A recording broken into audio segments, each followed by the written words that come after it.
Alright. This one is gonna take a little bit of explaining. So I'm just sitting here at my desk, and, doing my homework like a good college student does, eating my ramen, just enjoying life, and I get a ping. So I open up Discord, and these guys are just talking about a concept. What if every village, and every member in every village has a kekkai genkai? Which is a crazy concept because everybody would be crazy powerful, but I digress. Thinking a little bit down the line here, just in the future, once I have kids, I was thinking, so when a child is born, they may receive some of the parents' abilities, none of the abilities, all of the abilities. So I had this thought, what if, two different clans had a child and they got the abilities of both, and how would this develop into a character and how their abilities would work? And in this thought, I had a concept. So on that note, welcome to the first installment of what I'm going to call clan combos. So the concept here, as I was explaining earlier, is to take two clans and their abilities and kind of put them together, see if they're strong, if they're viable, if they're going to lead me to victory, and then we'll kind of just talk about it, my thoughts and my review near the end. So this time around, I want to talk about two very underrated clans throughout the Naruto series, two very high potential characters, two very high potential clans that don't really get as much screen time as they probably should have. So the first clan that we're going to be featuring here is going to be the Nara clan. And the Nara clan is known for using shadows when they fight, such as the Shadow Possession Jutsu, the Shadow Strangle Jutsu, Shadow Stitching, and their most popular, most famous character is Shikamaru. Now the second clan that will be featured in this video is the Aburame clan. The Aburame clan focuses on bugs for many purposes. The bugs can be used for tracking, for fighting, they can be used to conceal one's presence. The bugs have a ton of purposes, they're super useful, and honestly, they're just crazy powerful. Now, their most well known member of the show is, uh, what's his name again? Oh, that's right. It's Oh yeah, it's Shino. Now, I mean, you might be wondering why I chose these two clans as the first take at this. And let me tell you, if you really think about it, think about how many bugs Shino has and how they can basically do whatever he wants just by thinking about it. He can literally create like a ceiling of bugs, creating massive shadows, increasing the range of the shadow possession by a whole lot, and then he still has enough bugs to keep using to fight. So then those bugs can then chase around the enemy as he's trying to dodge until they make a mistake. They backstep into the firing range of the shadow possession, and then boom, they're stuck. The bugs, as I said earlier, can be devastating, whether they be poisonous, they eat you alive, whatever. Now this opponent, they're just done. They lose. That's it. Game over. So I thought if one could have these abilities as one person, they would be absolutely busted. Obviously, this isn't something that's completely replicatable in Shinobi Strikers, but the concept is there, and I just want to see how well it works out inside of the game itself. So now that we've got all that out of the way, let's go ahead and talk about the build itself. Now, starting off with the most important part of the build, the drip, obviously. Now, I've gone ahead and used the Shikamaru outfit, the default first one. I chose it just because it fits the theme, but the abilities Spiteful Spirit and Clear Mind actually come in pretty clutch here. I then use the Shino Goggles 5 for redoubled effort, a little bit extra speed after death. It's all very useful. Now moving on to the jutsus, and you'll see that I am running both of Shikamaru's Shadow Possession and Shadow Stitching jutsus. This is because Shino isn't actually in the game, and we've only really got one move, and that's an ult, which we will get to. But the first jutsu is going to be the Shadow Possession jutsu, which allows me to send a shadow forward in a straight line. If it hits, it will stun them, and with a second input, it will deal damage. As for the second jutsu, I'm using Shadow Stitching Jutsu, which, same deal as the first one, sends a shadow in front of you. If it hits, it does damage, and it lowers the defense of the target. Now, the substitution is a bit of a stretch. I've gone multi-shadow clone jutsu because shadow clone, Nara's shadows, it kind of makes sense. And lastly, for skills, the ultimate is going to be the only Shino-esque move in the entire game, Insect Jamming Technique. Now this is going to release insects map wide, causing blindness and making them unable to see their health, their cooldowns, their throwables, still cooldowns. They can't see any of that. It also decreases their attack and defensive stats, allowing for one to capitalize and finish them off. As for the throwable, I went with the healing tag just because I didn't want to queue into these 4v4 matches, them thinking that I would be the healer. I completely let them down because I have 0 heals on my character. But if you're going into the pit or you've got another healer on the team or you just don't care, I would recommend the sealing tag as it seals away their substitutions along with a plethora of other effects that will give you a huge advantage in combat. And lastly, I have to pick a weapon. Weapon, frying pan? No, I shouldn't. I'm not running your soccer beads. Needle? I don't know how to use it, but what could go wrong? Alright, so now that we have the whole build, let's get into the matches.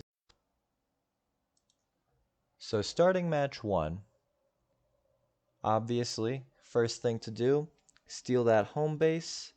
I'm going to let my teammates do it and start heading for B. Fun fact, if you do light attacks, your square attacks in the air, you'll go a little bit further. Whatever, that's common knowledge. Here they are using the sand shower, and so I don't really know how to use the shadow skills just yet, so I'm kind of playing around with them, seeing if they go through the sand shield. They did not. Now it's kind of chaos. I did catch the guy using sand shield there, but I got hit with the Chidori very quickly after. It looks like the sand shield guy died very soon after, and we take B here. So now the next thing to do, obviously, is to go get A. I mean, triple cap is the best possible outcome, so let's go see what I can do over here at A. Let's see if I can work out how to use this weapon and work out how to use these abilities. And right here, I learned Shadow Possession Jutsu actually cancels the Susanoo shell.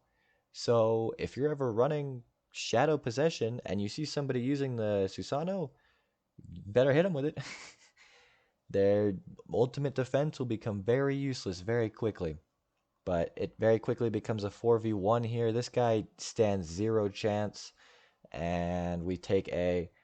This match, you can probably already tell how it's going to go, but that's not the point of this video. We're not here to show wins and losses. We're just here to show how the build works. So again, I catch him in a stun in a team-based setting. The stuns are good because it allows for big attacks from teammates. Even though in single player mode, one can hit the Shadow Stitches to drop their defense, and then the Shadow Strangle will do a ton of damage, going off the stun into a basic combo. That will probably kill. I couldn't really test it out because the teammates all were very trigger happy and very much wanted the kills for themselves, which, fair enough. I'm not really sure what happens here, but I do die. I also realize here that somebody left the game, which is always unfortunate. It's always sad to see that people leaving the game. We're trying to play the game, just trying to have a good time. I know you're losing, but like, come on. But all that aside, I notice here that they're taking B. They took A. Whoever was defending B, I think just got beat. Actually, that might have been the guy at A. But here comes a whole squad rolling up to defend B here. I catch him with that. I don't get off the Shadow Strangle, and then I get hit with an ultimate. This was so sad. Here I was, thinking I was doing well, coming off that kill, and then I survive. I forget that this move doesn't actually one-shot everybody. So here again, I'm just seeing if I can break through this sand pillar. I cannot, so I decide, all right, I'm just going to go to A. These guys can deal with a single guy. So let's go see what the other guy's doing over here. And he does not want me over here. I dodge this, and I'm really proud of myself. And then, no, this isn't that clip. So I do dodge this, and he knocks me down. Uh, this is where it happens. I dodge it, and I think it comes back around and hits me anyways. The tracking on that is kind of crazy. I didn't know that, but I do hit these moves. See how much damage I'm doing now that I hit the shadow stitches. The defense debuff is absolutely insane on that move. I right now just have my ult. I think I'm getting set to use it here. There's no real need to because the game is coming to an end. But, you know, I've got it. Might as well use it. Here they come. Yep, here comes the bug ult. Here comes that Shino side of things. Yeah, buddy. All right, second match here. Less than ideal. They lost a man here at the start, but that's all right because again, we're here to showcase some power. We're not here to win and lose. I mean, I guess they go hand in hand, but like, you know what I mean. So here, I go ahead and start with B because my team is gonna head straight for A. I don't need to worry about that. I'm kind of just trying to bait this guy. I I missed the Shadow Strangle Jutsu there. Something to note, Shadow Strangle is rather difficult to hit. You'd be surprised. Actually, you probably wouldn't if you've ever tried to use Shadow Strangle. It's really tough to hit if you don't set it up right. But Sasuke and I kind of dancing around here.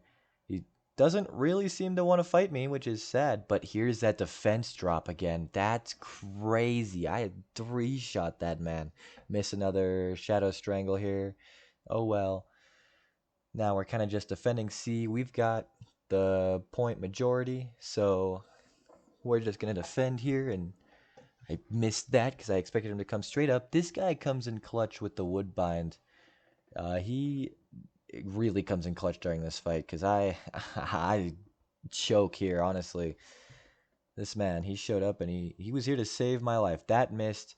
That did not miss. I think, yeah, so he's looking real bad now. But yeah, so Shadow Strangle Jutsu is difficult to hit because it doesn't hit them if they're lying on the ground. It doesn't hit them if they're not on the ground. And it doesn't hit them. It has zero lasting hitbox, so it doesn't hit them if they fall into the attack either. So it's a little tough to hit. I hit it a few times in this fight, I think.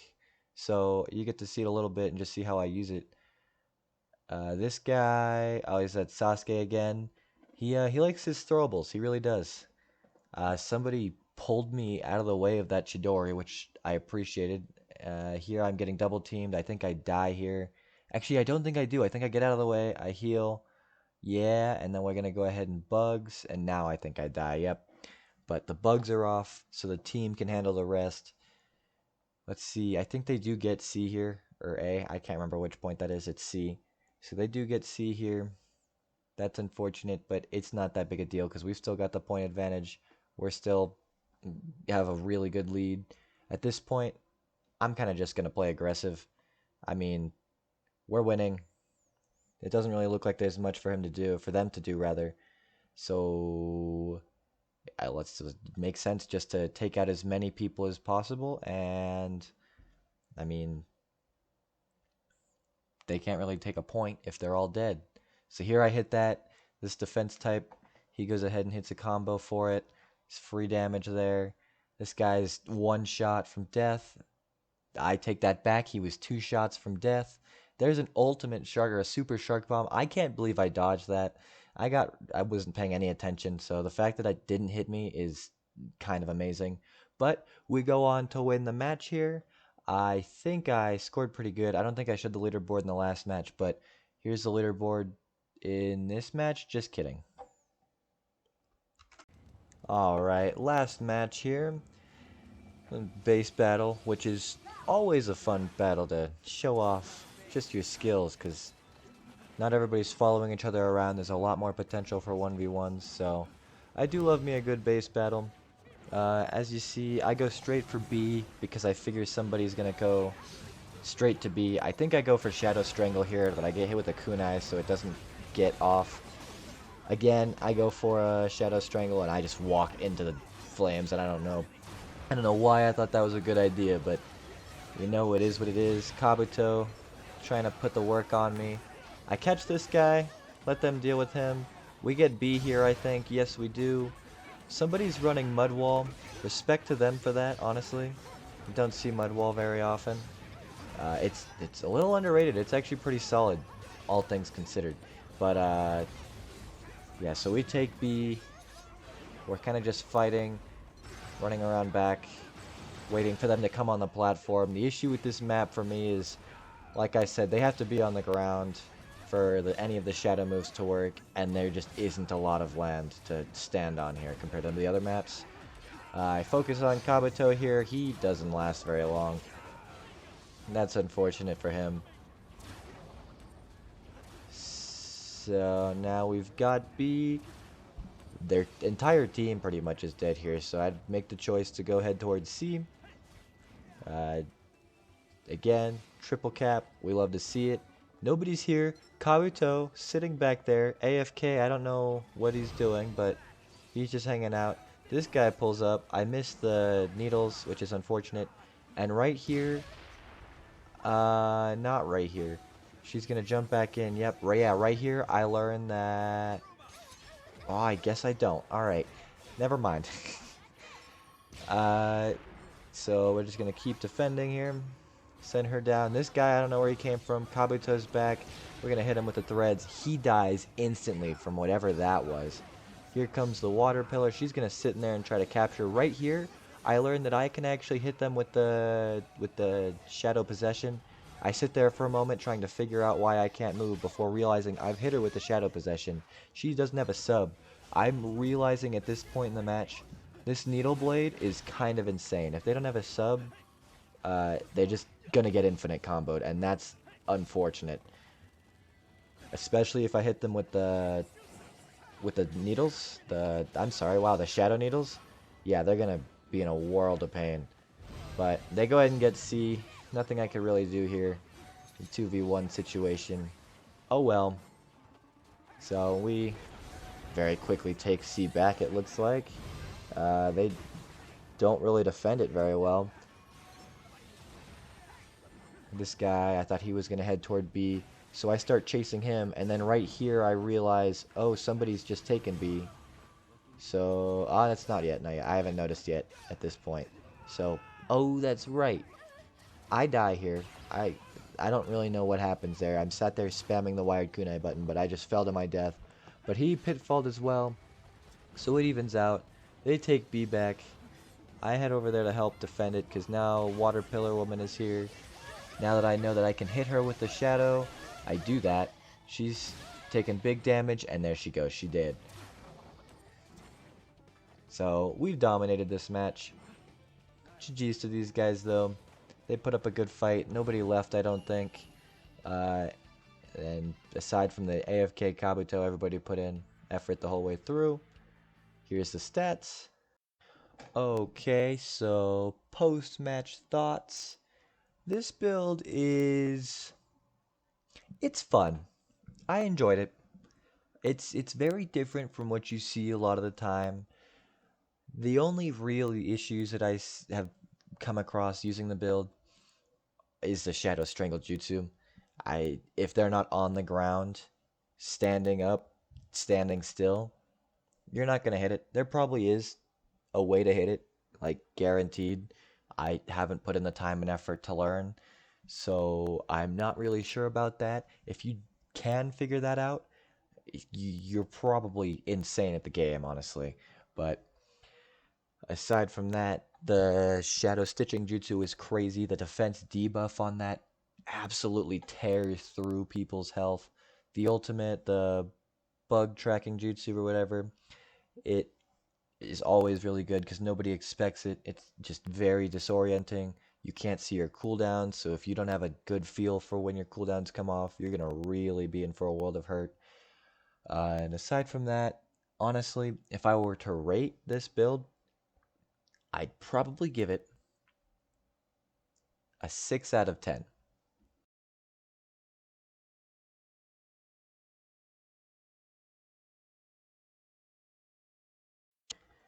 And with that, there's not really much more to be said. So thank you all for coming and watching all the way through. I greatly appreciate it. I really appreciate the support I got on the Shark Bomb video. I did not expect that to do nearly as well as it did. So that tells me you guys want to see more of that. So look out for more of that in the future. If you guys want to see more of this, let me know in the comments. Leave a like, subscribe for me. It's free. I mean, if you choose that if you decide you don't want to later, you can easily unsubscribe, but for as long as you are, it helps me out a ton. In any case, thank you all for coming, and I will see you guys next time. Bye bye.